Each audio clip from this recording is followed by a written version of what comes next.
Obstetrics and Gynaec Society. I welcome you all for the Cutting Edge webinar. This webinar was started about 3 months back. It is the brainchild of Dr. Meenu Agarwal ma'am, and we've successfully been having this every week, every Tuesday evening with different societies all over the country. And today we are very happy to have it with Noida and Agra Society. I welcome POGS President Aarti Nimkar Madam, Dr. Meenu Agarwal ma'am, who is the past president of POGS, and all other POGS members. I request Meenu ma'am to introduce and welcome the dignitaries.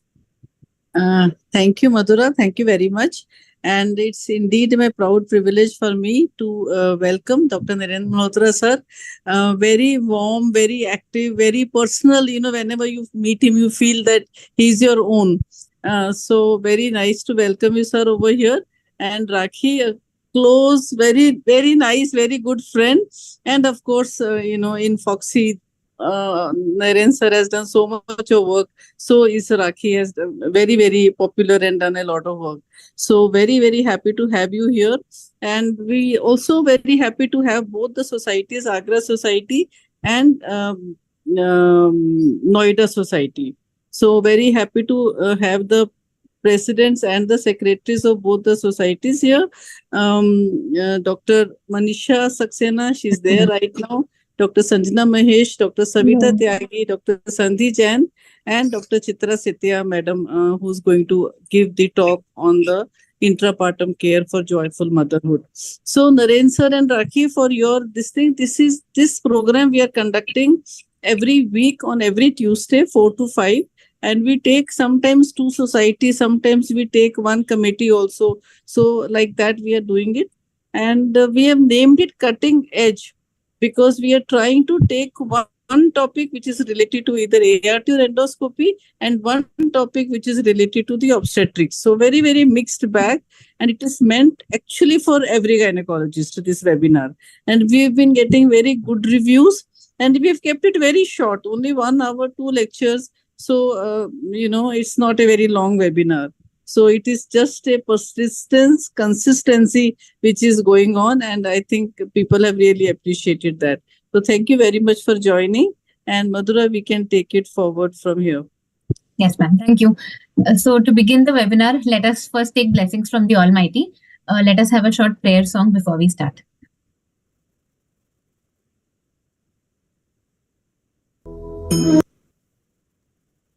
कुरुत्वं कल्याणम् आरोग्यं धनसम्पदः शुभं कुरुत्वं कल्याणम् आरोग्यं धनसम्पदः शत्रुबुद्धि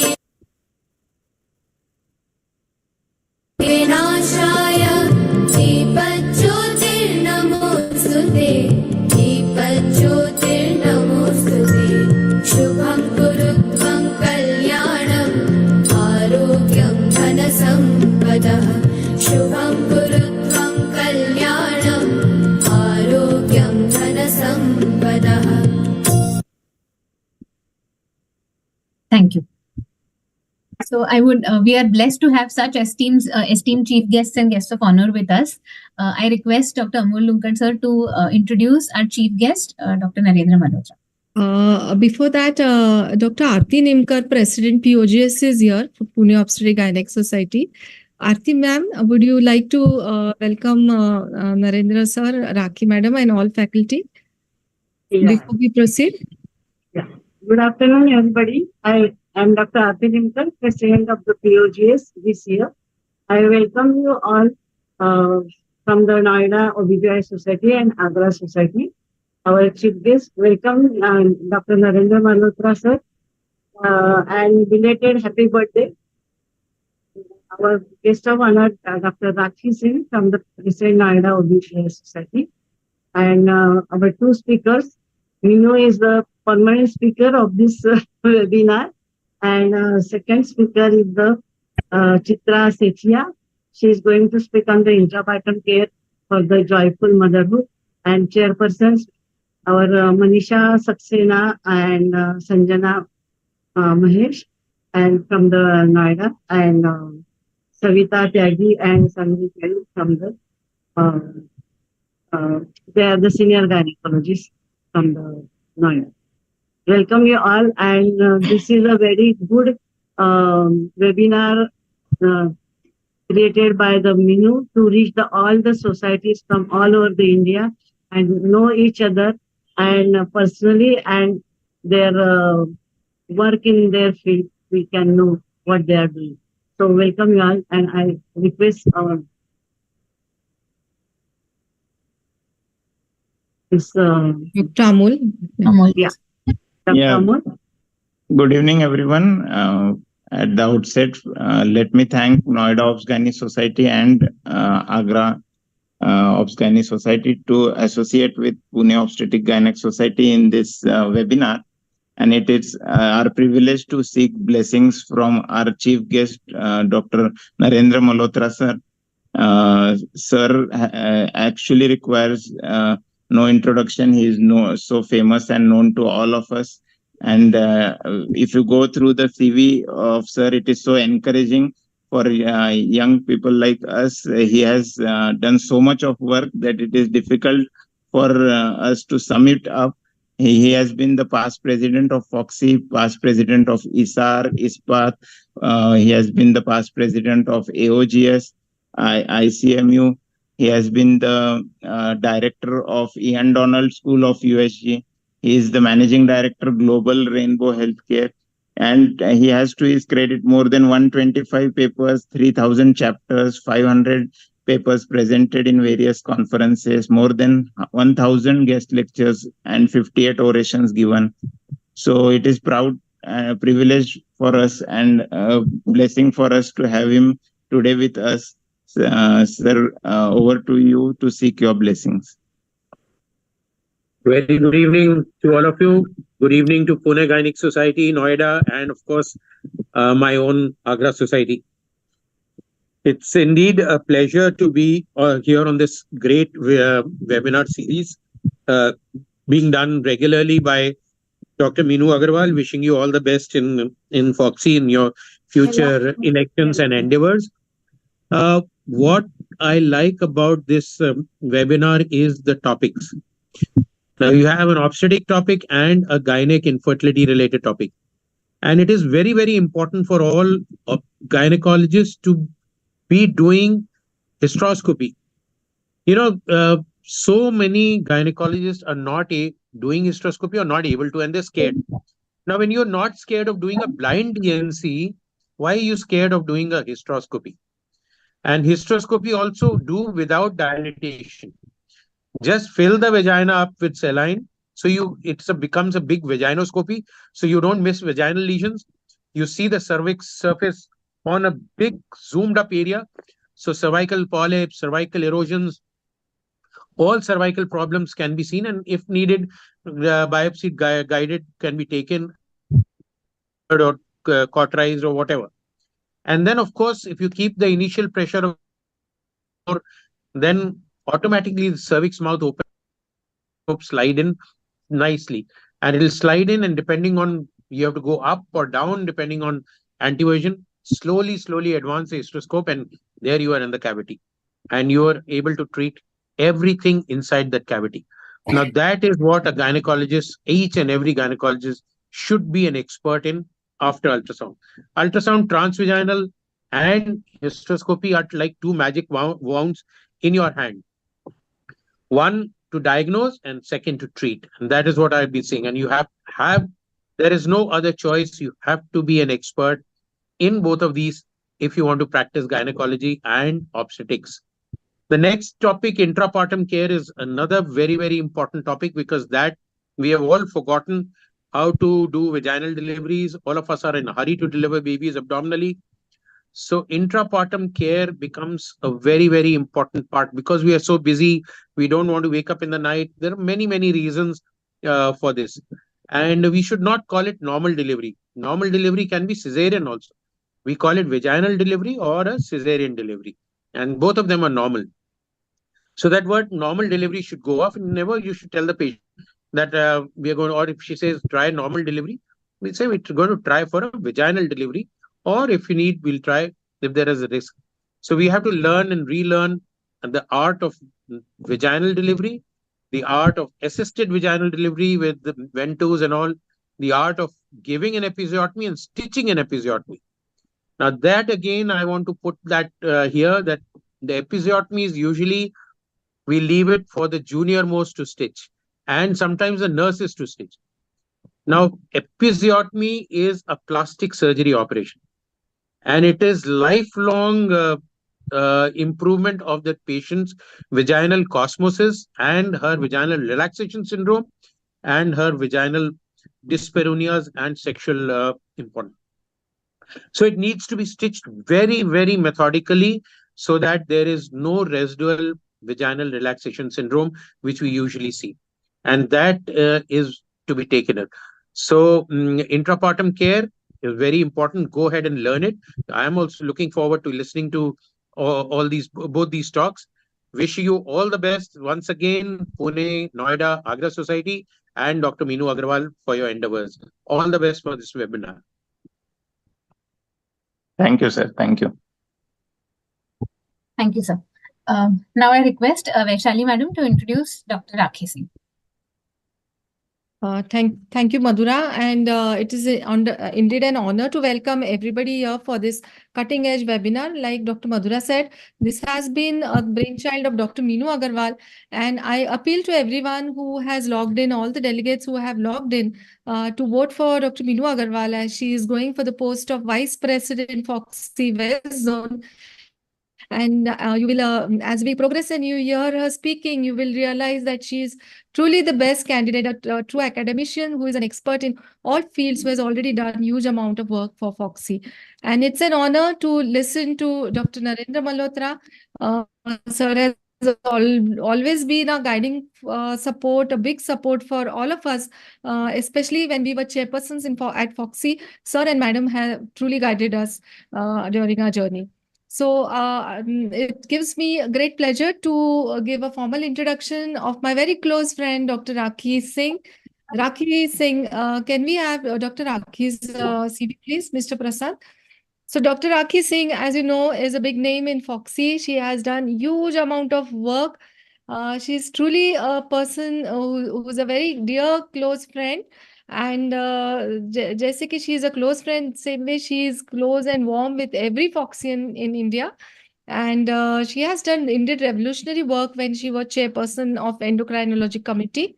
And she's a very dynamic president of Noida Society. And I remember Dr. Rakhi hosting us when she had held Yuva Foxy at Noida, a very big, huge conference. So indeed, great memories of being at Noida and at your conference, Dr. Rakhi. Rakhi is also director of Avalon Clinic Maternity and Fertility IVF Center. She's governing council member of ICOG, vice chairperson of UP State ISAR, peer reviewer of Jogi, chairperson of Endocrinology Committee. I think she has this year handed over to Dr. Chaitanya. And many, many awards, achievements, and publications. So a warm welcome to you, Dr. Rakhi. Rakhi's endocrinology newsletters were very good that you were used to publish during your chairmanship. And I wanted a compilation of all of them because I wanted to go through them for reproductive endocrinology. So very nice. Thank you, Vaishali. And at the outset, I would like to thank Pune Society for calling me and inviting me. And at the outset, Meenu also. And wishing her all the best for her vice presidency. And she should come definitely with the flying colors. And as it is, Pune is very close to my heart because Amol is there, Meenakshi is there, Vaishali is there, and Dr. Aarti is there. Everybody is very dynamic over there in Pune Society. And as it is, Meenu, we've seen you working at length with the international work of your endoscopies and all the training programs which you've been doing at length. And nobody else could do justice to that topic of yours, the hysteroscopy, which you're going to talk, and everybody is going to be very, very well benefited with that.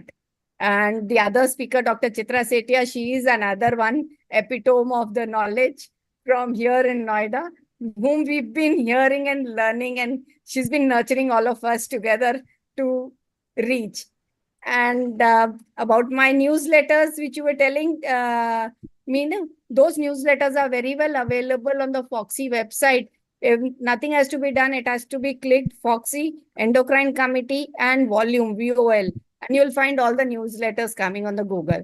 So that is so easy. Tell everyone, all the delegates who are listening also should download those newsletters. There are 29 of them which are available at the Foxy website, which have been uploaded, and I'll not be coming in between.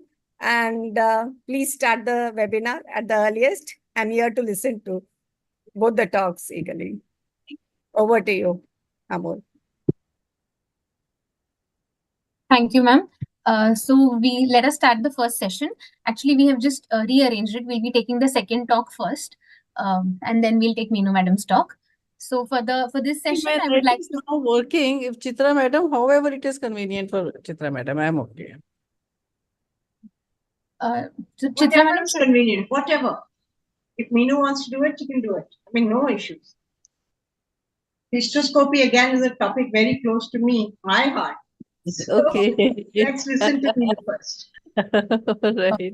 Because Apollo keeps telling me, I think I save a lot of hysterectomies with hysteroscopy followed by a Mirena. So I keep telling Apollo, you will chuck me out soon. That all hysterectomies who come, I, shave it off with just a hysteroscopic polypectomy or a DNC and then put in a Mirena. So let's Save listen to Meenu first. Save the uterus. Yeah, save the uterus. That's Yes. what my youngsters tell me, okay, ma'am, here in India it's been save the girl child. For you, I think it is save the uterus. Let's listen to you. True. Okay. So ma'am, for the first session, I would like to invite our esteemed chairpersons, Dr. No, okay, we're taking that. Yeah. So Dr. Manisha Saxena and Dr. Sanjana. I request Dr. Meenakshi Deshpande madam, who is the General Secretary POGS for this term, to introduce both our chairpersons.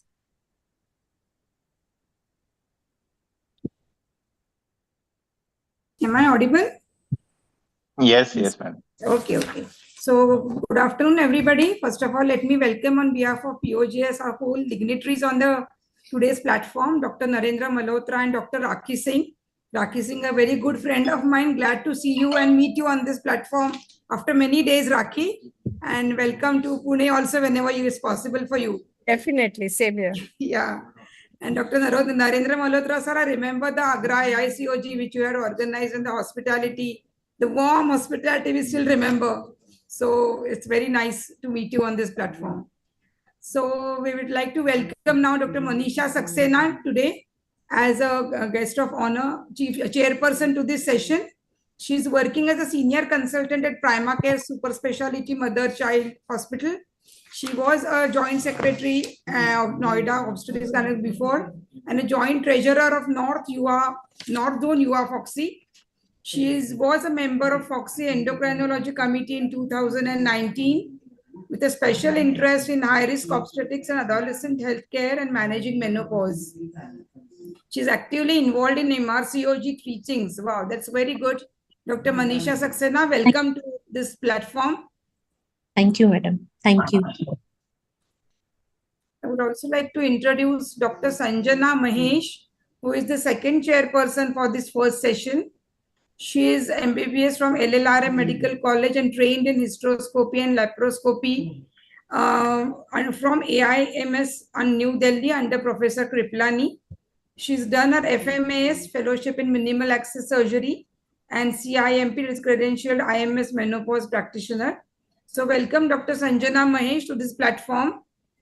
Hello. Thank you, ma'am. Are you there? Thank you. Yeah, I am yeah, there. welcome. Yeah. Thank you. Over to Dr. Madhura for the next proceedings.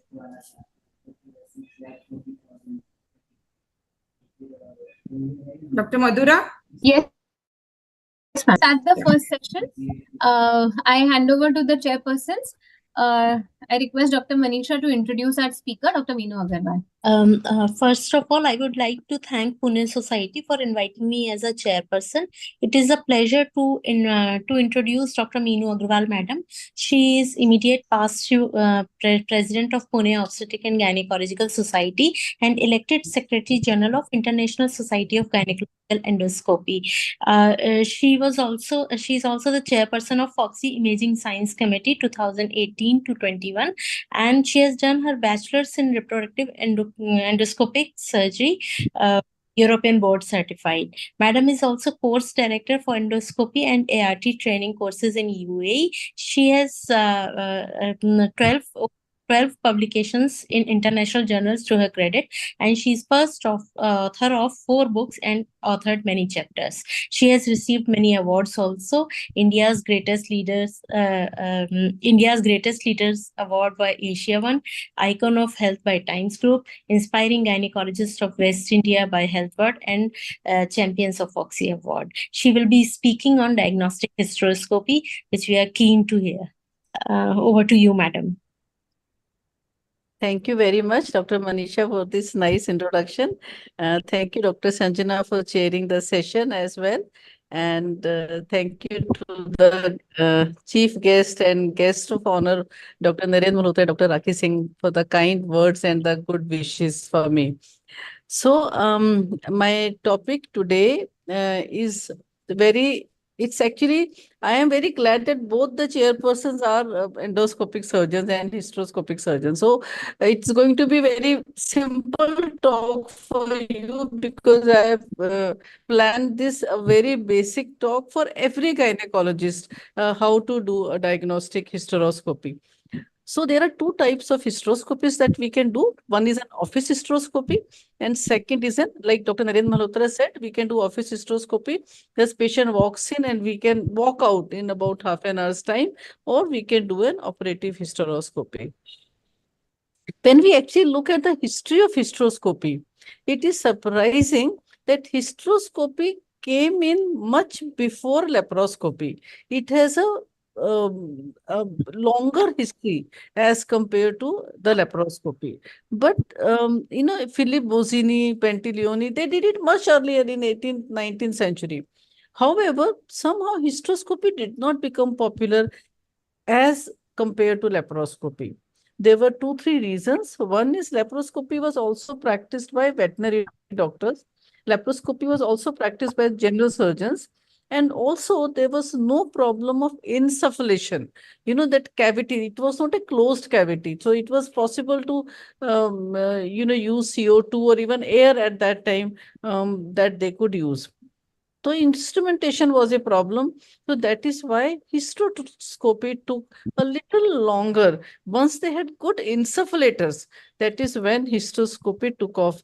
And then Betoki came and he started the office hysteroscopy, and that is why it took another step further, became more and more easy for everyone to adapt to it. So there was a time when conventional hysteroscopy was like, dilate, take the patient in the OT. We have all done it. We used to dilate, and then we used to put at 7 or 8 mm hysteroscope, and then suppose it was a normal cavity, just go in and come out. So too much for such small information. Also, patient had to pay a lot. You had to have a lot of manpower to know for such a small procedure. And of course, then we realized the smaller scopes came in. And what did we realize there? That these nerve endings, they are walking along with the blood vessels. So every cycle patient is having menstruation, she's shedding off the endometrium, but she's not getting any pain. And the blood is coming, but she's not getting any pain. So there are no major nerve endings at the level of the endometrium. So if we do small procedure only at the endometrium, so that patient can tolerate, because there are no nerve endings at the endometrium, at the point of endometrium. So that is what we learned slowly and slowly. Then, of course, we go by vaginoscopy technique.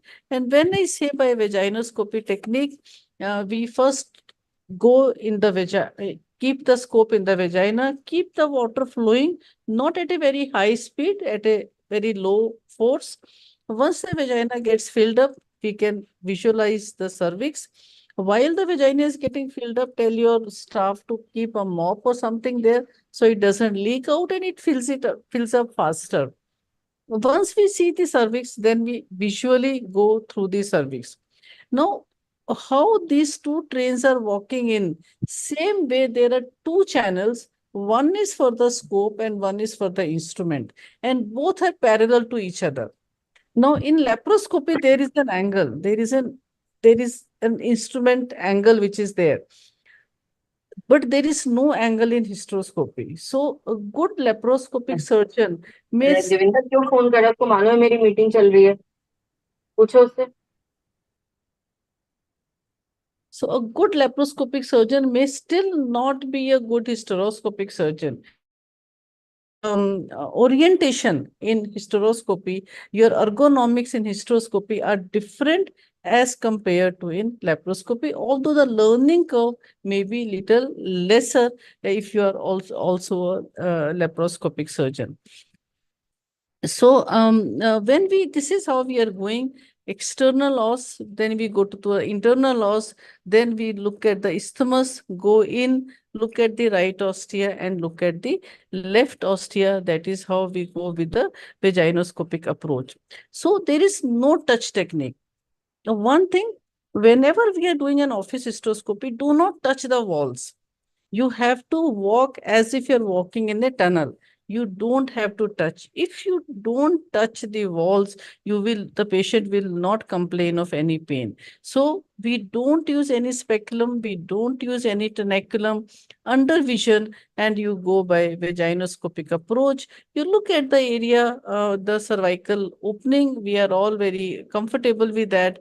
And then again, it is very, very important that while we are going inside, we keep the opening always at an eccentric level, eccentric, like घड़ी के चारों तरफ, eccentric. So, because it is a 30-degree scope, अगर हम center में जाएंगे तो we are going to actually hit the wall of the cervix. So that we have to keep in mind. Now, when we are doing office hysteroscopy, we actually just use a sterile plastic sheet because the water falls on you, and otherwise there is no need to wear a gown or proper scrubbing is not required. Now, the earlier scopes were round scopes. Okay, so now this is an oval scope. So this is a very brilliant, again, physics that was kept in mind, that cervix is not round. Cervix is oval. So if we use an oval scope, we can go through the oval opening with a smaller diameter. So that is very, very important. So that is how this, and if we go through the round scope through this, then the patient will have. See here, the round scope, the same diameter, patient will have the pain. But if you make the scope oval, then the pain will be much less. Now, again, you see here, there is one opening here. There is one opening here, we can see, and then there are few perforations here, 3 or 4 perforations here. Now, this opening, this is the inflow. So, water is coming from this opening here, and this is going to the fundus. And these openings are the exit. So, the water is going out from these openings, and these are at the lower level. So, ऊपर से आ रहा है, नीचे से बाहर जा रहा है. However, if we put inflow and outflow ulta, then what will happen? Water will come from here, it will go from here, and there will be no distension, because we are not, the direction is only wrong. So that small things we need to teach to our staff and to the fellows, that these things we need to look at as the consultant. Another thing we have to see, that the light source, the light cord, it is on the other side. So many times I have seen, I tell my fellows, don't move the scope left and right. Just move the light cord.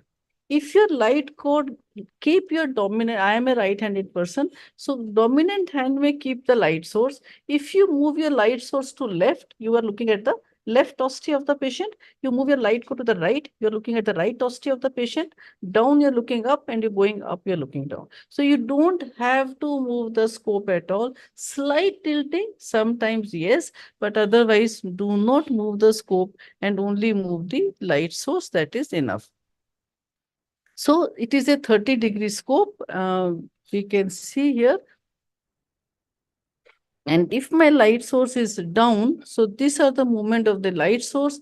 This is how I can look up, down, right lateral, and left lateral. Now, again, suppose I want to look at the right ostia. Okay. So how do I look at the right ostia? I don't need to tilt the scope. I just move my light source. I move my light source on one side or on the other. So now, why do we need a 30-degree scope? Why we can also use a 0-degree scope. If we use a 0-degree scope, then you see here, in a 0-degree scope, you need to move the complete scope to see right or left. In a 30-degree scope, we can just move the light source and we can see both right and left. For a very junior doctors here who are attending, 0-degree scope still or 12-degree scope still, if you have multiple scopes, may have a role in septum resection or a fundal fibroid. So those are the only cases where a 0-degree or a 12-degree scope can be used. So we go with the philosophy of see and treat. Suppose यहाँ पे हमने ultrasound किया and we find it is very thick. The endometrium is looking very thick. So now whether it is a thickened endometrium or whether it is a polyp, so what we do is we take some normal saline and we push it into the cervix. And you see here, beautiful polyp seen over here. Dr. Narendra Malhotra, I think last time I was with him, he mentioned very nice. He used lidocaine jelly mixed with air or normal saline, and then he pushed that and then he could see the polyp very well. So that is also a good technique. I have not used it, but that's also should be a good technique to use. Now, I mentioned that you keep your the opening always eccentric. So what do I mean by keep the opening always eccentric? See here, I am going inside. This is the opening here. I'm sorry, one moment. Now, this is the opening here. This is the cervical opening that I can see here. So do not keep the opening in the center. Keep it eccentric, depending on anteverted, retroverted, or right or left. So you can just go in without touching the walls of the uterus. So that is important that we should follow these small tips. So you can see here, this opening is eccentric and very beautifully I have gone in without touching the walls of the uterus. Patient is comfortable. There is a small polyp here, which is sitting over here. And in this particular case, I think I have used a snare, a small snare. We can use scissors. We can use a resectoscope for such a small polyp is not advisable. Monopolar needle also, normally now you don't have monopolar. Bipolar needle you can use, bipolar hook you can use. And this is a bipolar snare that I'm using. This snare goes all around the polyp and it just, once you are at the base, you press your bipolar button and it comes off. So this also can be used. So small uterine synecdoche all can be taken care of. I'm not going to the videos of these. They can all be taken care of as an office procedure. Now, sometimes we find that, sometimes we find that we are not able to enter. You know, this particular patient came with amenorrhea. Okay, she had MTP done, followed by a DNE for some products which were still there. And then she did not have any bleeding for 2 or 3 months. Again, on ultrasound, we could see the fluid and some products retained. She said, I have undergone twice under anesthesia. I don't want to take anesthesia. Every time I bleed a lot, I vomit a lot after anesthesia. So we thought, okay, we'll go for the office hysteroscopy. Now, see, you cannot see, and this you see many times even in postmenopausal women, that this internal, at the level of internal loss, there are additions. So initially we were using scissors as it was advised by Stefano Bertocchi.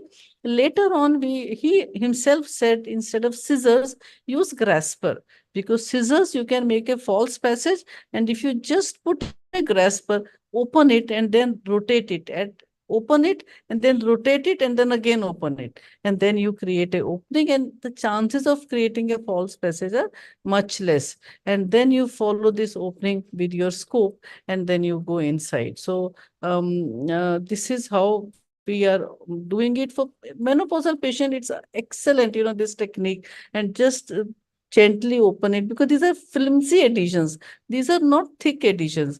And then once we have opened it, then you can just slightly maybe push the scope. Another trick is, once you are pushing the scope, increase the pressures. So that gives you a little extra edge to go inside. So once you're at the level of internal loss, slightly increase the pressures, and then you can, it gives you a little good force to go inside, and you can manage these patients. Then sometimes, of course, you may find thick, these are also thick uterine adhesions from right to left, from up to down. Patient was very uncomfortable and we thought it is a septum. But then when we went in, we realized they were all adhesions all around. We came out and then we took her under anesthesia in the next sitting. Sometimes they are not seen on ultrasound, so you see it on hysteroscopy. So suppose you find a small polyp there.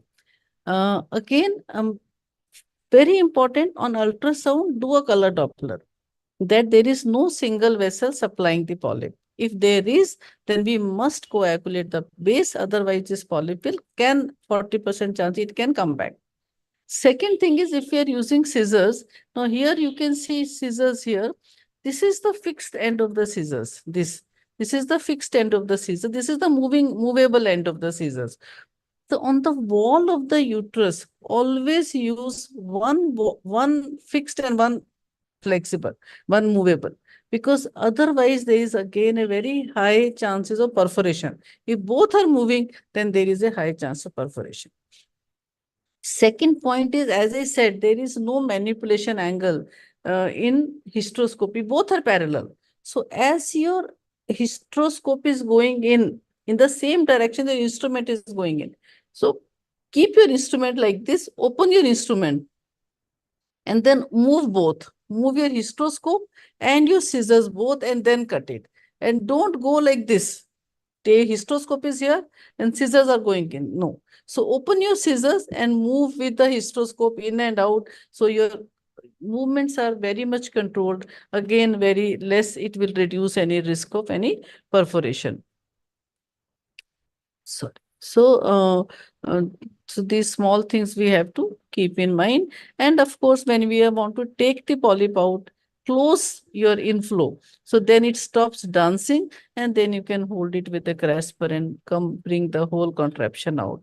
Again, these sometimes are not seen. Now the ultrasound machines are much better, higher end, so we can diagnose. But we have had where we found this and we thought everything was normal and the patient was going in for IVF. So she has a septum as well as 2 polyps sitting in both the sides.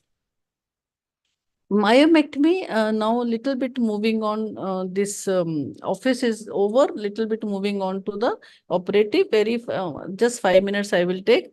Very important is first to have a good mapping of the fibroids. Very, very important, because see, I think everybody will be aware that there have been complications in myomectomy, and main problem was the size of the myoma was much bigger than anticipated by the surgeon, or maybe the surgeon was over enthusiastic. thinking that you can always finish it in one go. It is coming so beautifully. Why should I stop and I should continue doing it? So these are some things. Never be overconfident. That is one thing, we learn from our experience or mistakes, or, I can say. So never be overconfident, especially in hysteroscopic myomectomy.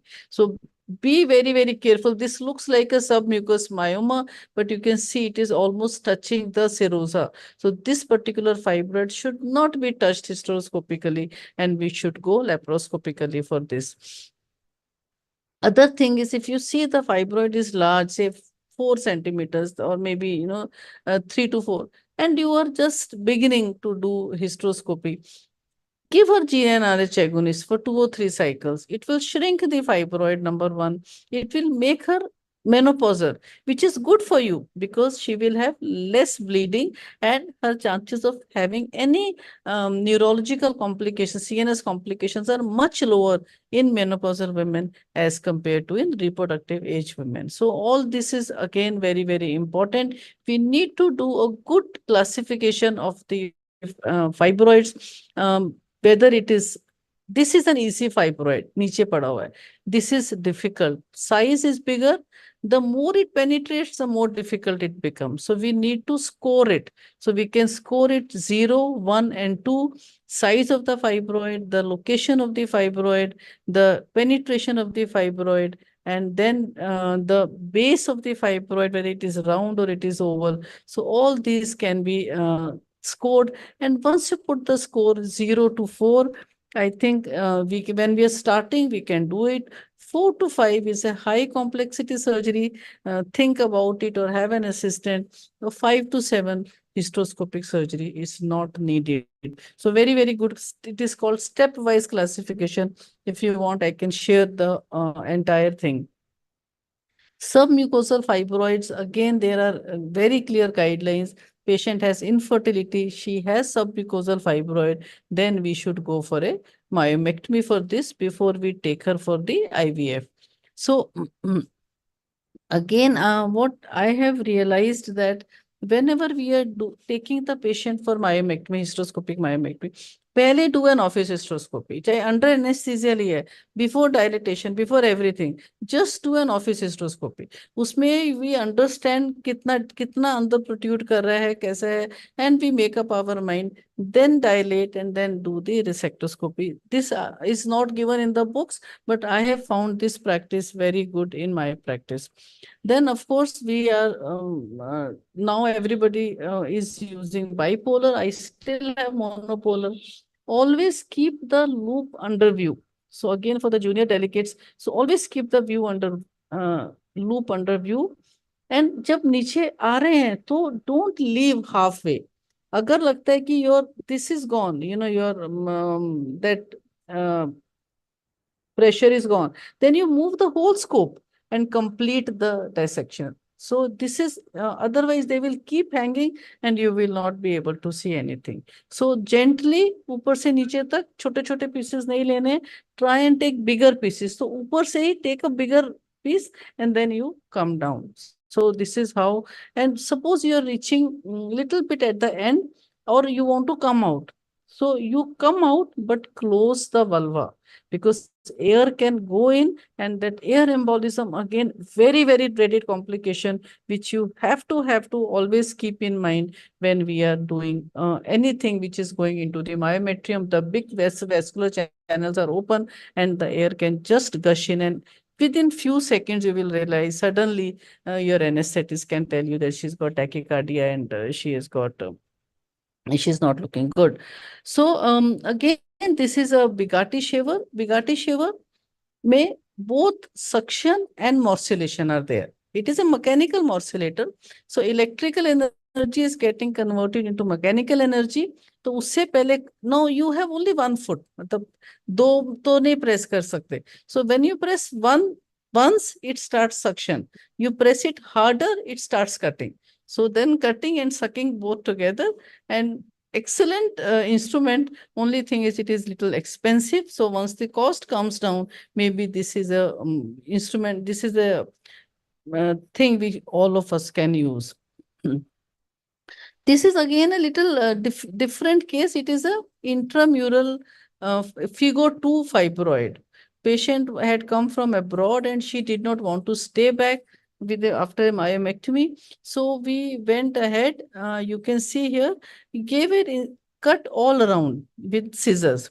And then here I have used a myoma screw.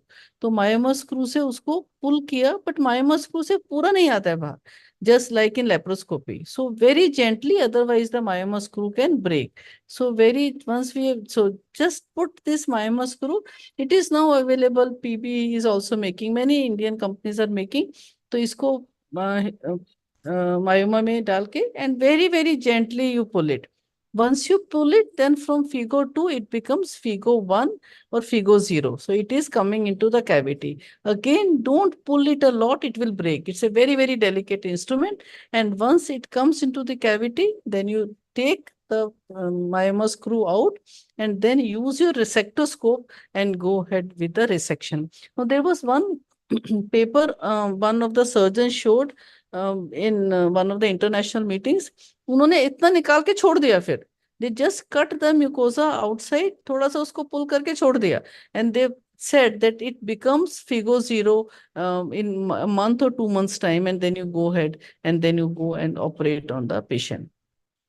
So intramural fibroids, as of the studies, do not touch them, especially for infertility. So if she is having no symptoms, just an intramural fibroid, she's going in for IVF, the studies show that the results are not clear. You do not touch, but this can cause some pregnancy losses. So that has to be explained to the patient, because our patients are not like Western patient that they can afford 3-4 IVF cycles. तो उनको बोला कि pregnancy loss हो सकता है, otherwise भी हो सकता है. तो अगर वो बोलते कि नहीं, remove it and then go ahead, we can do it. But the randomized controlled trials show that we should not touch it. So again, isthmocele, I think I will skip because it's a very big topic. Lateral metroplasty only in selected group of patients where you absolutely have a T-shaped uterus. Then this is a bipolar hook. This is by PB Surgicals, very nice hook. You just go through the 5 French instrument channel, and then you can give just 1 or 2 nicks on the side. Always take a mock cut before making a real cut. So this is again important. Then PRP, again, we have been using it for a long time now. We actually also had a publication where we injected PRP into the endomyometrial junction. There is no Cochrane data because very few studies. We did have good results, and we are doing more and more cases, and I am also getting many cases done from my friends who are sending me also messages saying that they have been using this technique. So that can also be done. We were doing it under anesthesia. Now we have started doing it as an office procedure for the patient. So this is another thing that we have been regularly doing for our patients. So this was all about hysteroscopy. And again, this is how we are preparing the PRP. Earlier, we were using only 10 ml. Then I went for one course, I went to Dubai in the first IVF center in Dubai. So there they were using this technique. So I started using this particular technique. You can take a picture also. And then I realized the platelet concentration was much higher with this technique. So we changed from 10 ml to 30 ml. Although we have to use 3 kits now. So patient has to slightly pay more, but this gives you a better concentration of PRP. So this was all about hysteroscopy. And thank you very much. And if there are any questions, we can take it up. Otherwise, we can go to the next lecture. Thank you very much.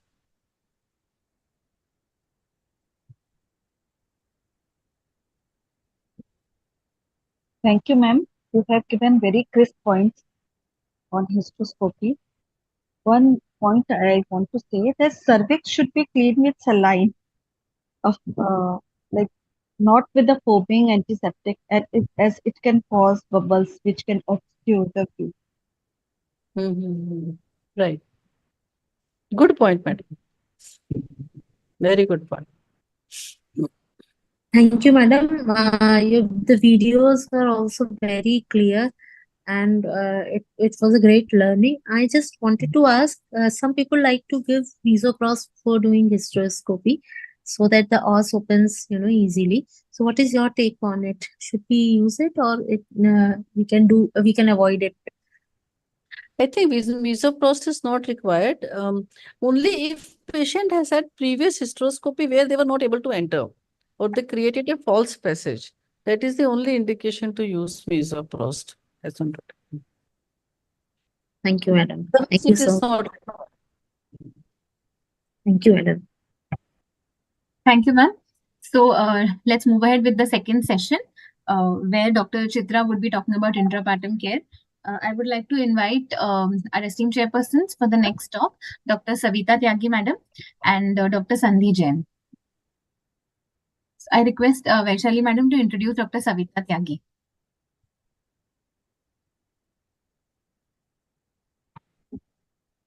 Vaishali, ma'am, you're there? Okay, I will introduce. Yeah. Yes, Meenu, you can introduce. Okay. No, please go ahead, Vaishali. So a very warm welcome to Dr. Savita Tyagi. Thank you for being with us today for a cutting edge webinar.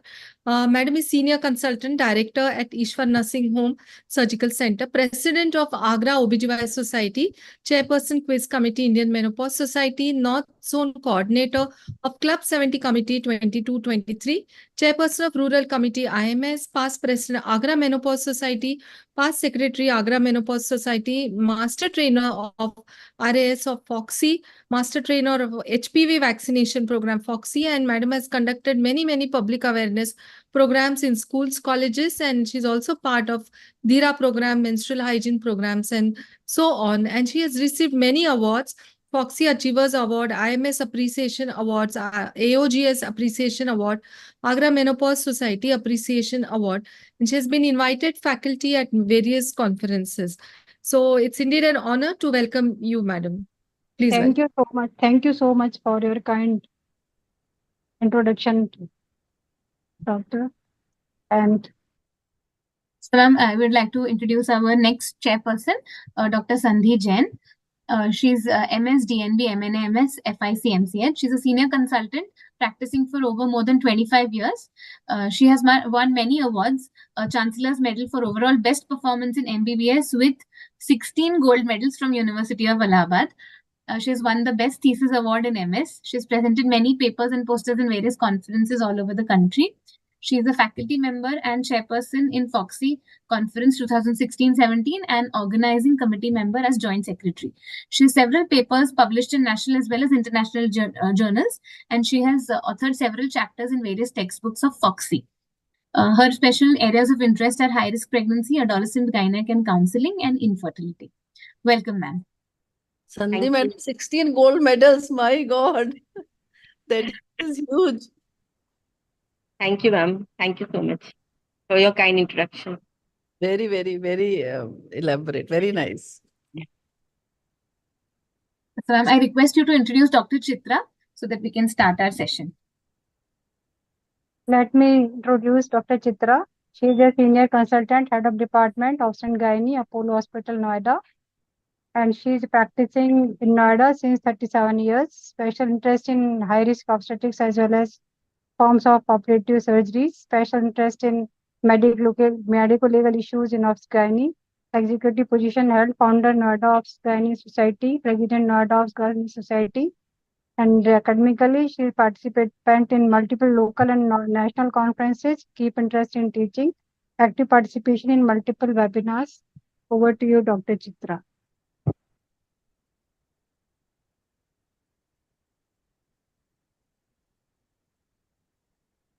Madam आप mute पे हो Chitra madam.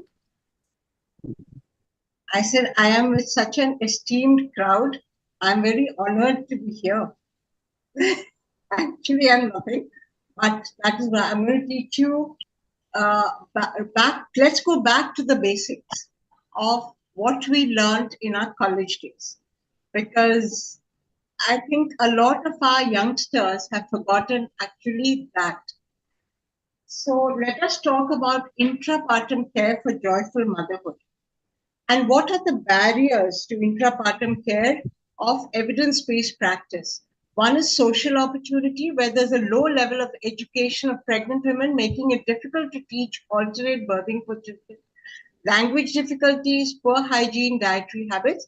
Physical opportunity is lacking. Institutional limitation, lack of adequate infrastructure, space, manpower, time constraints, overloading of patients in the government setup. Automatic motivation, low level of tolerance level of residents because of the sheer numbers.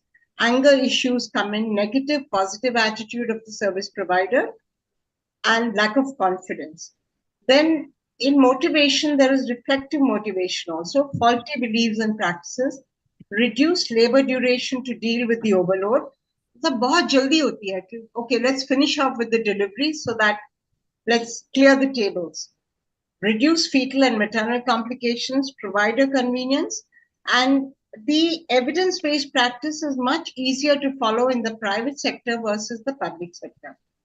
Then psychological capability is also there, an outdated knowledge of service providers regarding the evidence-based protocols, outdated SOPs, gaps in the knowledge of the faculty and residents who practice.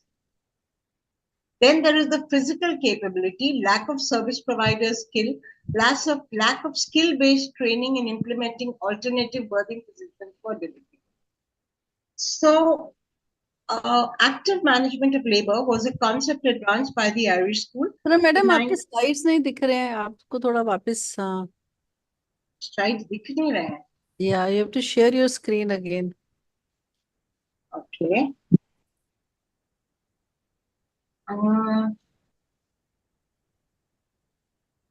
I thought you could. It is not seen. आप दिख रहा है? नहीं, आपको share screen नीचे वो green button पे जाना है. हाँ, शेयर स्क्रीन पे गई थी. No. Mr. Prasad, can you help? But ma'am has, I think, edited a few slides, ma'am.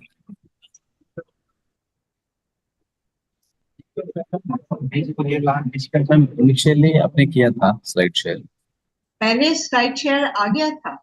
Yes, initially it was there, just before the start of webinar.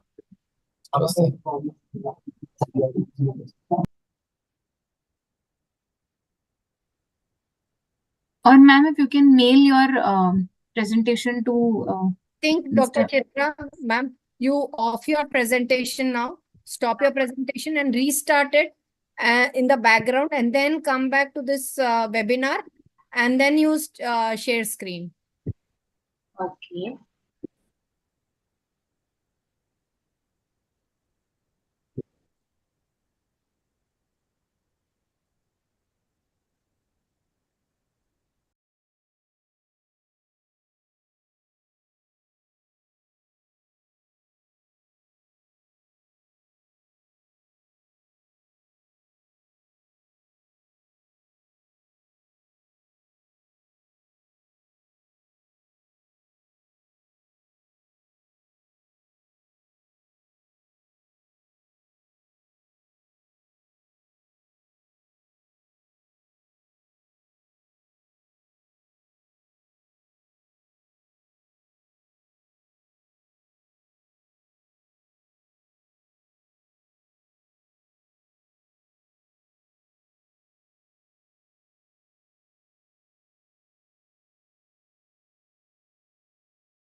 About this. So it was a protocol developed by Daktari et al. At the Nauroji Wadia Maternity Hospital over a period of many years, resting on 3 pillars of ensuring adequate uterine contractions, that is the active management of labor, analgesics and antispasmodics, providing optimum pain relief, and maintaining a partogram, that is close clinical monitoring of labor events. A benefit for the obstetrician was a better control over the events of labor, reduced pressure from the patient and her relative. Programmed labor ensures a prevalence of optimum conditions at the time of delivery. Epidural anesthesia offers the best method of providing pain relief because the services of trained anesthesiologists are not universally available. Partography denotes a graphical representation of cervical dilatation on a titrated scale. The patient's partogram is charted alongside a standard nomogram. Should the patient's partogram stray to the right of the nomogram, it automatically draws the clinician's attention to a tardy labor. Now, what does normal labor entail? It is a result of optimal integration of the 3 P's, namely the power, the passenger, and the passage. The powers are the driving forces, which are the uterine contractions. The passenger or the fetus, which is a fetus of optimum size and in a favorable presentation and position. All these assessments have been done, that it is not CPD or it's not a contracted pelvis. Passages of the birth canal made up of soft tissues and the bony pelvis being adequate in capacity. Now, pain relief during labor spells a humane approach to delivery, allays fear and anxiety, provides a more favorable environment, prevents maternal hyperventilation and undue muscular effort, which exhausts the mother, favors cervical dilatation, resulting in labors of shorter duration, less traumatic and requiring less of obstetric intervention. Shorter labors are associated with a lower incidence of intrapartum infection. For the fetus, it is the benefits of shorter and lesser traumatic labors and freedom from obstetric intervention necessitated by fetal distress. Now, prolonged labor leads to increased maternal and neonatal mortality and morbidity due to increased risk of maternal exhaustion, postpartum hemorrhage and sepsis, fetal distress and asphyxia. Causes of prolonged labor relate to maternal age, induction of labor, PROM, early admission to the labor ward. Before the patient is actually in labor, she's been admitted to the labor ward. Epidural analgesia, high levels of maternal stress hormone, and quite a few cases it is unknown. And the risks of complications of prolonged labor are much greater in a poor resource setting. Now, what is the protocol to be followed in a programmed labor? That means the patient is in labor. That is very, very important, that the patient should not be admitted to the labor room before the patient is in active labor. In a lot of private institutions, the patient is admitted in the labor room much earlier when the patient is not actually in labor. And this is very, very important because this dictates the time which the patient has been in the labor room. The cervix should be 3 to 4 centimeters dilated, more than 50% effaced. Head is at 0 or -1 station. Amniotomy is performed at 3 to 4 centimeters dilatation. Start an infusion with 5% ringer lactate, about 20 drops per minute, just as a maintenance level. You're not augmenting right now. Ensure that the pains are optimal. That is a 3 to 4 contractions lasting for 35 to 40 seconds and for 10 minutes. If needed, half an hour after amniotomy, oxytocin drip can be given for augmentation. 5 units in 500 ml RL, started at 10 drops per minute and titrated every 30 minutes up to adequate contractions, which I've already told you how much it should be. Injection tramadol 1 milligram per kilogram and injection rotavirin hydrochloride 40 milligrams IM single dose is given at amniotomy for pain relief.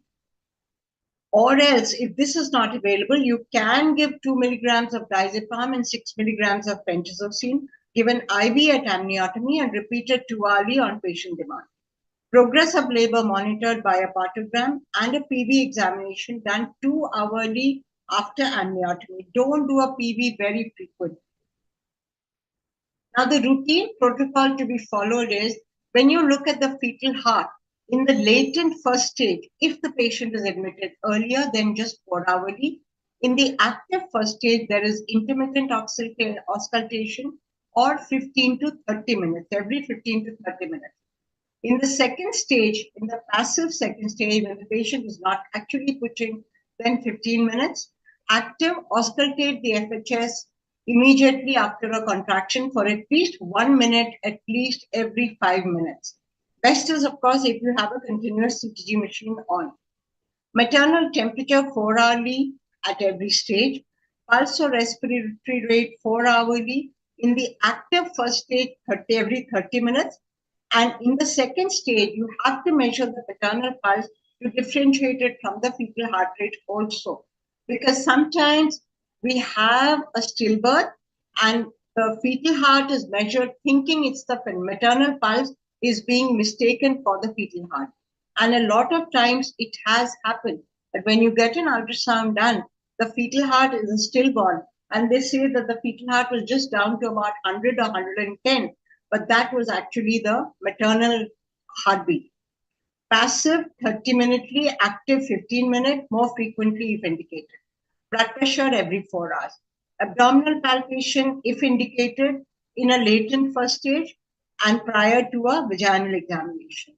When the patient is in the active first stage as required to monitor progress and prior to a vaginal examination each time.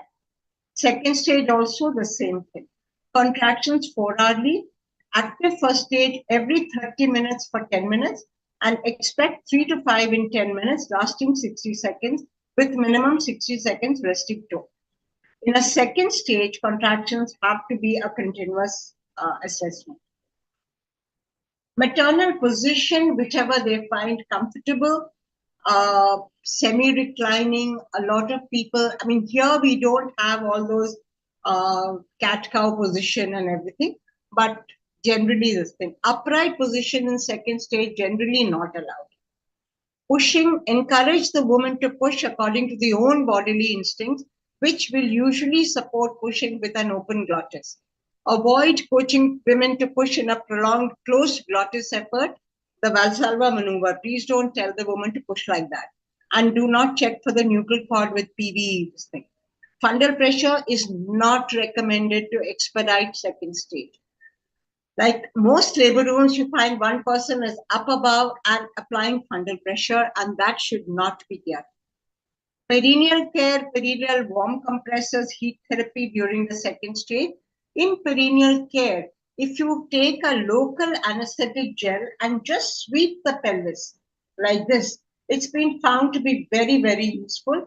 And just rub a thumb like this on the skin outside with a local anesthetic gel, you find that the patient is more comfortable even getting an episiotomy stitched up, and you open up the perineum also very well. As far as the fetal heart is concerned, features to evaluate the duration for at least 60 seconds for 3 contractions if the fetal heart rate is not always in the normal range of 110 to 160 per minute. And timing should be during and at least 30 seconds after a contraction. Interval, I've told you earlier, every 15 minutes in the active phase of the first stage of labor and every 5 minutes in the second stage of labor. What to register baseline as a single counted number in beats per minute, presence or absence of accelerations and decelerations. Uterine contraction should be measured before and during the fetal heart rate auscultation in order to detect at least 2 contractions. And what to register is the frequency of uterine contractions every 10 minutes. Fetal movements at the same time, maternal heart rate at the time of fetal heart rate auscultation, and single counted number in beats per minute. Now, nice guidelines for CTG, screening. Reassuring feature baseline is 110 to 160. Baseline variability in beats per minute is 5 to 25. Decelerations, reassuring CTG, none or early. Variable decelerations with no concerning characteristics for less than 90 minutes. It's a non-reassuring CTG, 100 to 109 times or 161 to 180. Both these are non-reassuring. And baseline variability less than 5 for 30 to 50 minutes or more than 25 for 15 to 5 minutes, 15 seconds to 5 minutes. Variable decelerations with no concerning characteristics for 90 minutes or more, or variable decelerations with any concerning characteristic in up to 50% of contractions, or I'll come to the decelerations when I show you the CTGs. Abnormal below 100 or above 180, less than 5 or more than 0 minute variability, or more than 25 for more than 25 minutes, or a sinusoidal pattern. It is an uncomfortable or an abnormal CTG. Here you find this is a normal CTG. This is with a delayed sinusoidal rhythm kind of CTG. This is definite decelerations. With every contraction, there is a deceleration which is recovering fast. But with every contraction, there is a deceleration. This is a slightly delayed deceleration. The contraction has come before the next. In between, there is a delayed deceleration. Here, this is a variable deceleration. It's unrelated to contraction, but there is a definite deceleration. So interpretation, reassuring if it's 110 to 160, non-reassuring if it's 100 to 109 or 161 to 180. Abnormal is less than 100 or greater than 180. Variability 5 BPM or more is reassuring, less than 5 for 40 minutes or more but less than 90 minutes. Abnormal is less than 5 for 90 minutes or more. Accelerations are present, non-reassuring where there are no acceleration. Decelerations none, non-reassuring are early variable, single prolonged decelerations up to 30 minutes. Or abnormal are atypical variable, late deceleration, single prolonged deceleration for greater than 3 minutes. All these are abnormal. Opinion, this is a normal CTG. Non-reassuring, any of these, it is a suspicious CTG with one non-reassuring feature. So you can keep the patient under observation for some more time. If it remains like any of these, then you have to take up the patient and decide on the mode of delivery depending upon the vaginal examination. If it's abnormal, then it's a pathological CTG, 2 or more near reassuring or 1 or more major abnormal factors. Now coming to the management of labor, the use of uterotonics for prevention of PPH during the 3rd stage of labor is recommended for all births. So as soon as the delivery occurs, oxytocin 10 units IV or IM is recommended for vaginal delivery and cesarean section. If oxytocin is unavailable or its quality cannot be guaranteed, because remember, oxytocin needs refrigeration. And if you're in a village area, the use of other injectable uterotonics, if appropriate, ergometrin, methogen, all these, if hypertensive disorders can be safely excluded, or the safest is oral misoprostol or carbetocin. Carbetocin nowadays, we are using it routinely. The combination of ergometrin plus oxytocin or misoprostol plus oxytocin may be more effective uterotonic drug strategies for the prevention of PPH greater than equal to 500 ml compared with the current standard oxytocin. This comes at the expense of higher risk of adverse effects, vomiting and hypertension with ergometrin and fever with misoprostol. So these have to be kept in mind once you've used this. In settings where skilled birth attendants are not present to administer injectable uterotonic and oxytocin is unavailable, the administration of misoprostol 400 to 600 micrograms orally by community health workers and lay health workers is recommended for the prevention of PPH. Or they are also used to putting 600 per rectal. Now, coming to anesthesia during labor, the proven obstetric anesthesia is epidural anesthesia. In places where epidural anesthesia cannot be provided, tramadol, a centrally acting non-opioid analgesic, has been used as a labor analgesic. Ketamine, a dissociative anesthetic, is gaining popularity as it provides excellent pain relief and patient satisfaction. But as I told you earlier, the best one is epidural anesthesia. But again, you may not have an anesthetist on hand to provide the epidural. The WHO intrapartum care guidelines are first stage of labor, recommended practices and non-recommended practices. First stage of labor, using the partograph to assess the progress of labor, offering alternate upright birthing positions to laboring women, encouraging mobility during labor, performing per vaginal examination at an interval of 4 hours. Now, doing routine perineal and pubic shaving is out. Performing routine enema on admission is out. Augmenting with intravenous oxytocin prior to confirmation of delay in labor is again out. Second stage of labor, adopting the adoption of the birthing position of choice, including upright, semi-recumbent, squatting, and sitting position, are said to be allowed according to WHO. Applying manual fundal pressure and routinely or liberally using episiotomy is said to be a big no. See, like in the West, they say that give adequate perineal, pulling and pushing with this thing, but avoid using stretching rather than using an episiotomy. In third stage of labor, prophylactically administering uterotonics immediately after the birth of the child. Neonatal care, wrapping the baby immediately after birth, delaying cord umbilical clamping not earlier than 1 minute, providing immediate skin-to-skin contact with the newborn with the mother, newborn put on the mother's abdomen, initiating early breastfeeding within 1 hour of birth. Routinely suctioning of nose and throat of the newborn in all cases is said to be a no according to the current WHO guideline. But I think our pediatricians say that it assesses the patency of the nose and throat.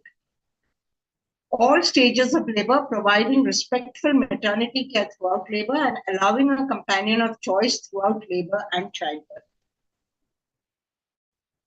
Now, advantages of intrapartum care is shorter labors with substantial public relief, pain relief, significant amnesia of the painful events of labor, average blood loss was less, duration of all 3 stages of labor was markedly reduced, obstetric management was simplified, lowering of the incidence of operative deliveries, and neonatal morbidity was similar to the control. Now, as Dr. Naren Malhotra had said specifically episiotomy, I had not focused on episiotomy, but episiotomy is very, very important in these that give a local anesthesia, give a minimum episiotomy as what is necessary, give it in the left lateral and ensure that the anal canal or the rectal canal is not opened. And if suppose you needed to give a large episiotomy, definitely do a PR and ensure that the rectal mucosa is intact. Even while suturing, ensure one finger in the rectal canal, in the anal canal, so that you find that you've done the muscular stitching in between and you've not left any hole over there. Because an anal fistula, if it has been formed, is very, very negative as far as the woman is concerned. I think that's about it.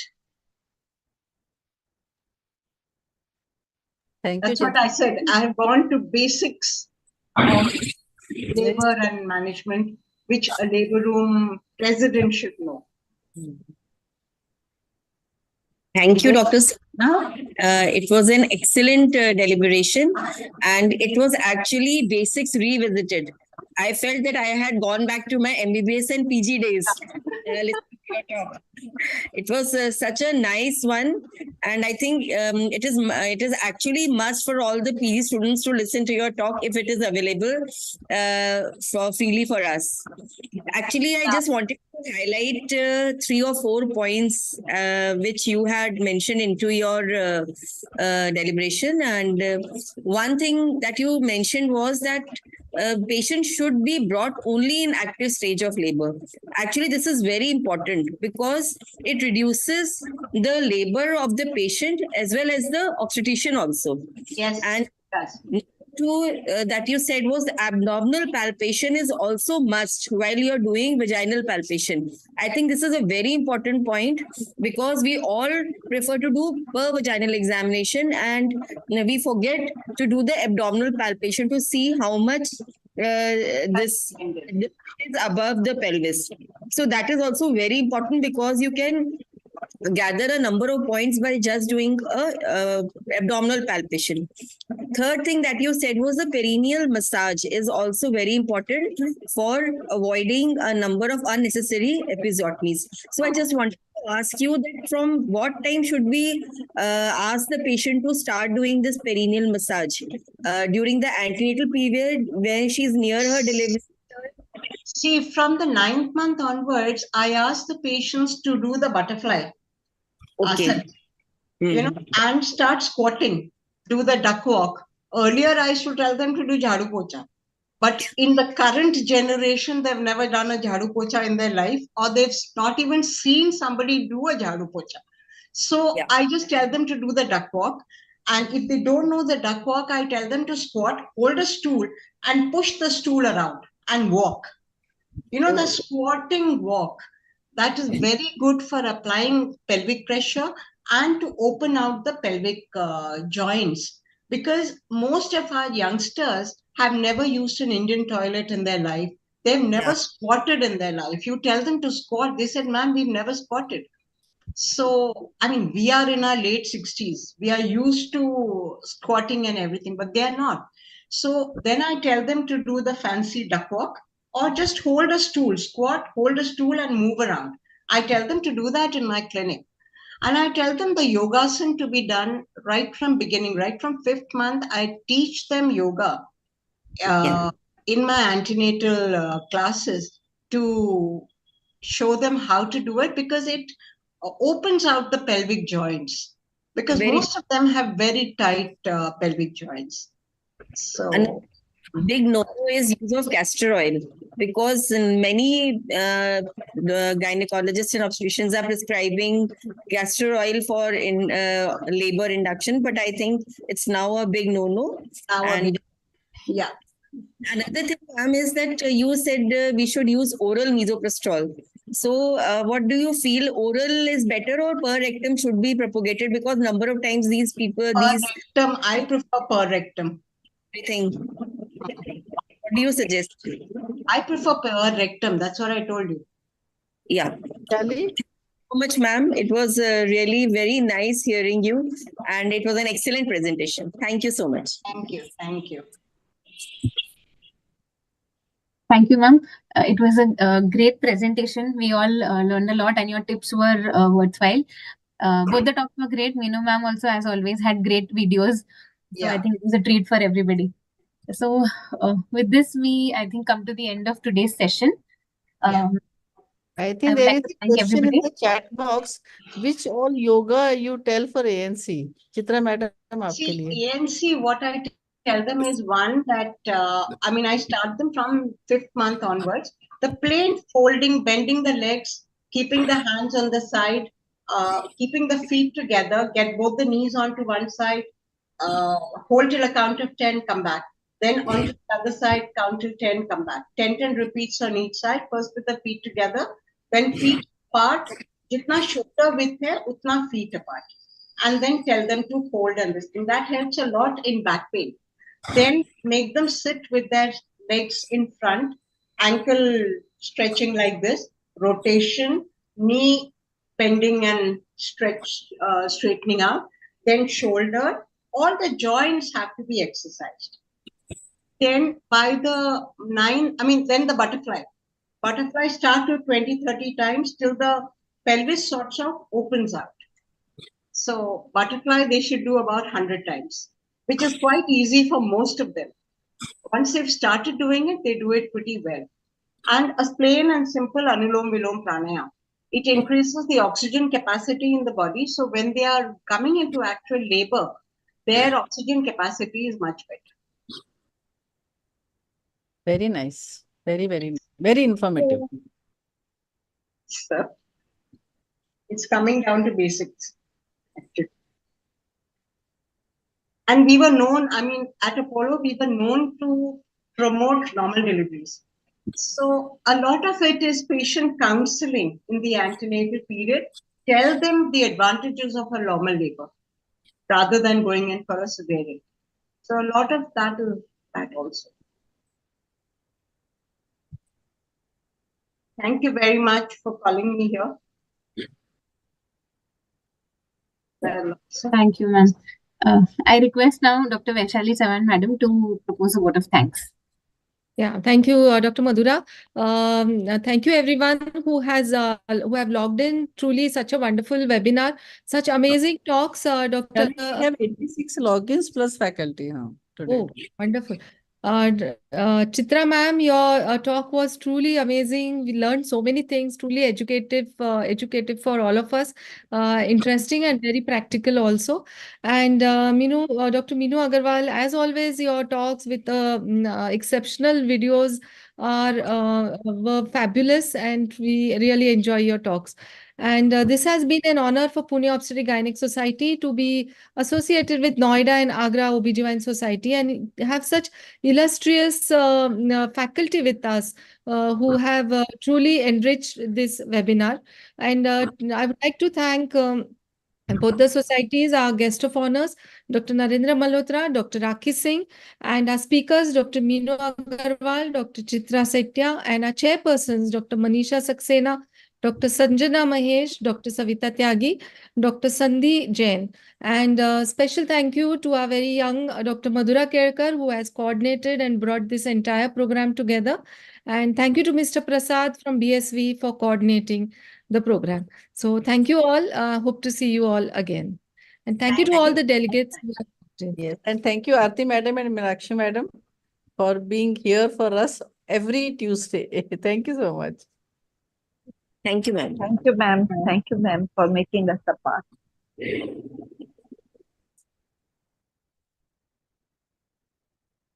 And thank you both the societies for nominating me. Also, it's a special personal request, personal thank you for that. Sure, Sanjana madam, thank you.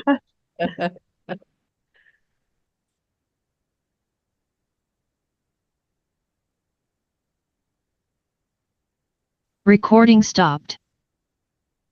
Yeah. Vaishali,